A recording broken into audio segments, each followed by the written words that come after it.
Bonjour et bienvenue.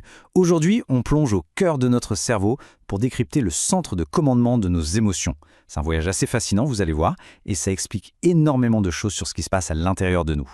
On a tous connu ça, hein? Ces moments où la joie est tellement immense qu'on pourrait exploser, et d'autres où la déception semble juste insurmontable. Eh bien, figurez-vous que ces vagues super intenses, elles ne sortent pas de nulle part. Elles viennent d'une région bien précise du cerveau. Ok, alors parlons du grand responsable, le système limbique. Attention, ce n'est pas un seul truc, c'est plutôt un groupe de différentes structures qui bossent ensemble. C'est lui, le QG, qui gère nos sentiments, nos souvenirs et même nos réflexes de survie.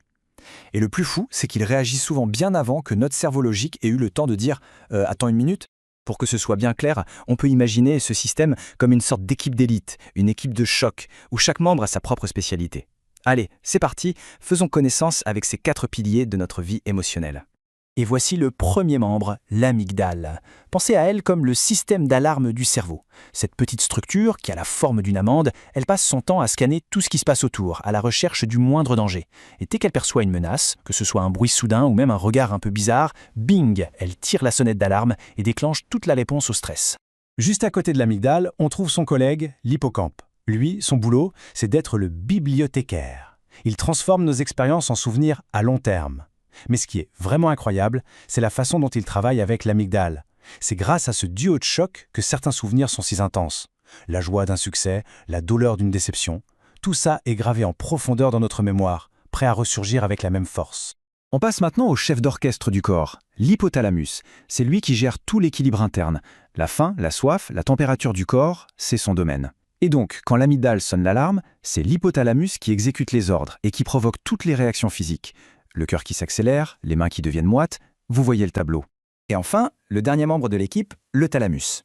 Lui, c'est le grand centre de tri. Quasiment toutes les infos qui viennent de nos sens, ce qu'on voit, ce qu'on entend, ce qu'on touche, doivent d'abord passer par son bureau. Il agit comme un standardiste super efficace qui redirige chaque information vers la bonne partie du cerveau pour qu'elle soit traitée comme il faut. Voilà, maintenant qu'on connaît l'équipe, on en vient à la grande question. Pourquoi, à l'adolescence surtout, tout semble si intense ? La réponse, elle est dans un déséquilibre de développement assez fascinant qui se passe dans le cerveau à ce moment-là. Ce petit décalage, il a des conséquences qu'on connaît tous très bien. Les émotions en montagne russe, les coups de foudre et les déceptions vécues avec une force incroyable, ou encore ces fameuses décisions impulsives qui nous font nous demander un peu plus tard « Mais sérieusement, à quoi est-ce que je pensais ?» Ça vous dit quelque chose ?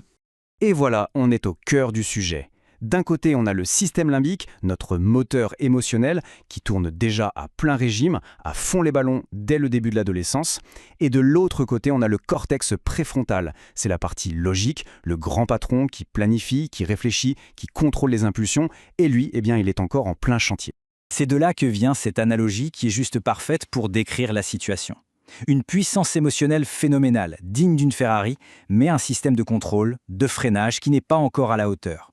Voilà ce qui explique en grande partie les tempêtes intérieures de l'adolescence. Mais attendez, ce n'est pas tout. Le système limbique nous réserve une autre surprise, un petit secret. Il se trouve qu'un de nos 5 sens a une relation très spéciale avec lui, une sorte de passe-droit VIP qui évite tous les contrôles. Et ce sens, c'est l'odorat. C'est l'unique, le seul de nos sens à être connecté en direct au QG des émotions, sans même passer par le standardiste, le thalamus. Et voilà pourquoi une simple odeur peut nous replonger instantanément dans un souvenir lointain ou déclencher une émotion super puissante avant même qu'on ait eu le temps de se demander ce qui se passe. Alors à quoi ça sert de savoir tout ça ? Eh bien, comprendre comment fonctionne ce moteur intérieur, ce n'est pas juste de la théorie pour se la raconter. C'est une vraie clé pour mieux naviguer dans ses propres émotions. Le simple fait de comprendre que le cerveau est câblé comme ça, c'est déjà la toute première étape pour apprendre à mieux gérer ses réactions. Du coup, la vraie question, ce n'est pas de savoir comment éteindre ce moteur surpuissant, mais plutôt d'apprendre à le piloter. Comprendre comment fonctionne son propre cerveau, c'est essentiel, parce que prendre soin de sa santé, mentale comme physique, ça commence d'abord par apprendre à connaître cette formidable machine qu'on a tous entre les 2 oreilles.